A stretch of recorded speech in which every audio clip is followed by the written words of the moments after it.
saya sememangnya menunggu memorandum yang akan diserahkan oleh Pengkuah pada penghujung sesi ini, supaya saya percaya isu-isu yang dihadapi oleh Pengkuah dapat disenaraikan secara hitam putih untuk pengetahuan dan tindakan pihak kerajaan negeri.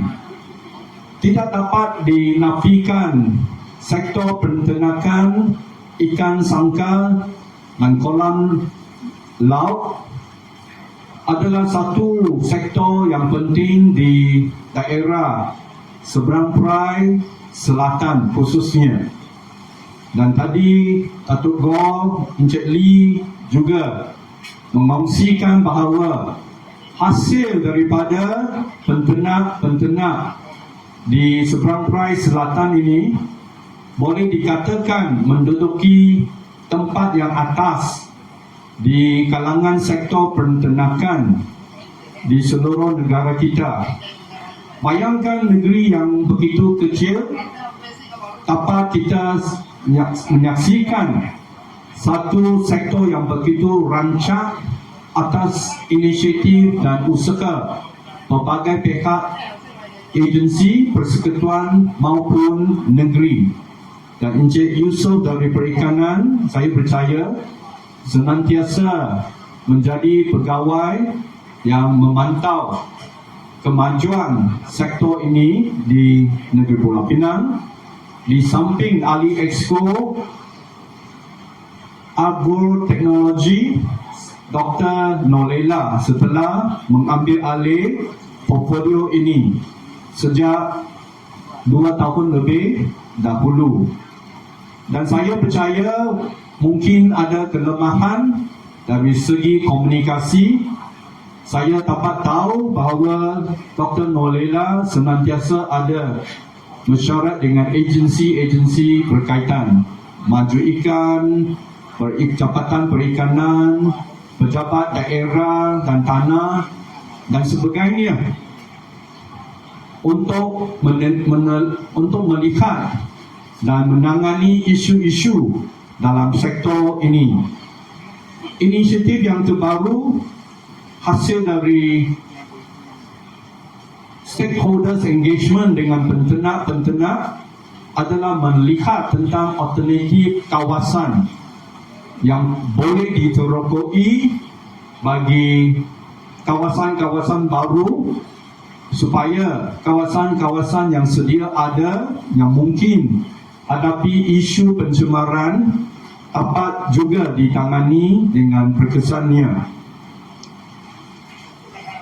Tadi Datuk Goh, bukan perkara yang baru, memang pencemaran air di perairan penternakan ini menjadi isu yang sering dibangkitkan, dan kita pun mendapati syarikat konsesi yang dilantik untuk menguruskan tapak pelupusan sampah di Pulau Burong prestasinya kurang memuaskan, sehingga pada awal tahun ini konsesi itu pun ditamatkan dan perkhidmatan ini diambil alih oleh Majlis Bandaraya Seberang Perai sendiri, sementara mengadakan tender yang baru bagi melantik syarikat yang boleh menguruskan tapak pelupusan sampah serta rawatan licit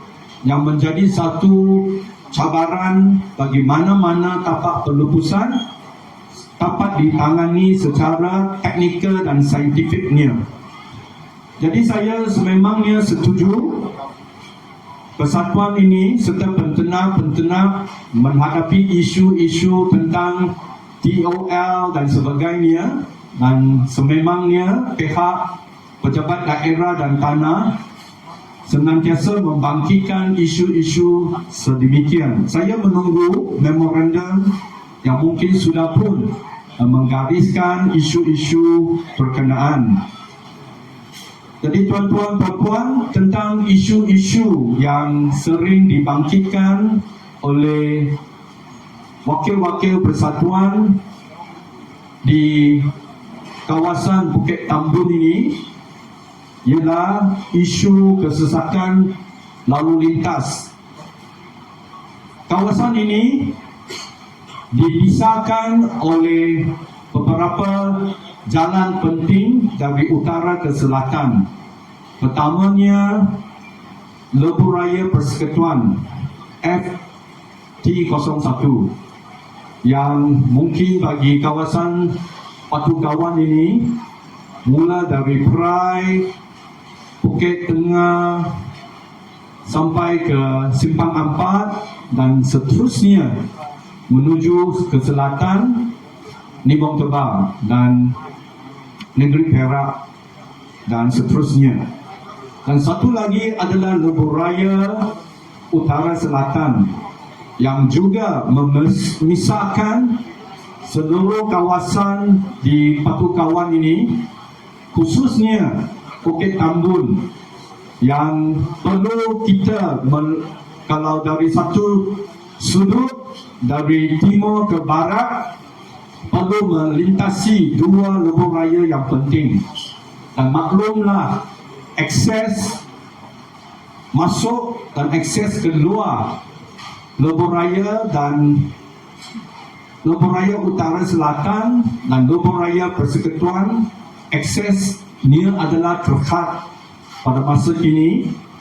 Dan walaupun dari segi utara ke selatan boleh dikatakan ada Lebuh Raya ini perjalanannya agak lancar berbanding dari timur ke barat dalam kawasan ini.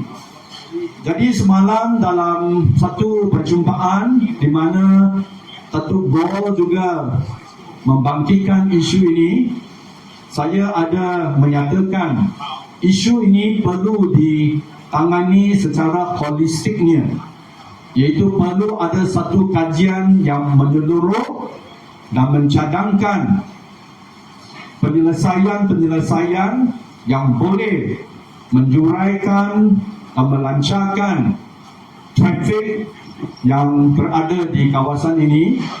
Dan saya percaya projek yang sedang pun dibincangkan dapat kita laksanakan dalam sedikit masa lagi, dan mungkin ambil 1 hingga 2 tahun untuk habis, dan ianya akan menjadi satu pilihan alternatif dari Lebuh Raya Utara Selatan sambung ke Lebuh Raya Persekutuan.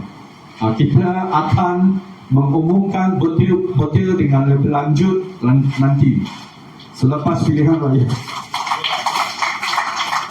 Jadi atas cadangan Datuk Gor juga, pertubuhan agama ini ada 22 di seluruh kawasan ini yang mungkin memerlukan bantuan dan peruntukan daripada pihak kerajaan supaya mereka dapat berfungsi mewakili kepentingan keagamaan rakyat-rakyat di tempatan ini. Dan ini akan dipertimbangkan, tetapi tak ada pengumuman sebab ini kempen pilihan raya. Apa pengumuman akan boleh dapati sebagai satu kesalahan pilihan raya pula.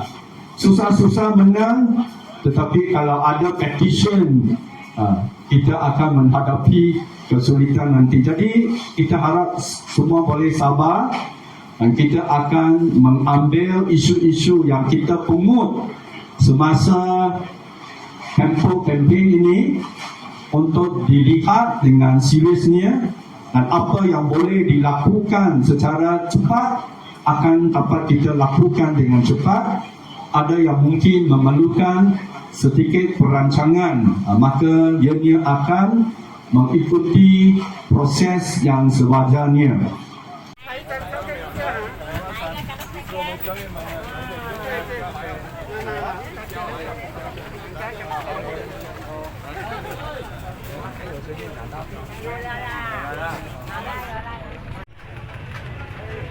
Abon. Sorry.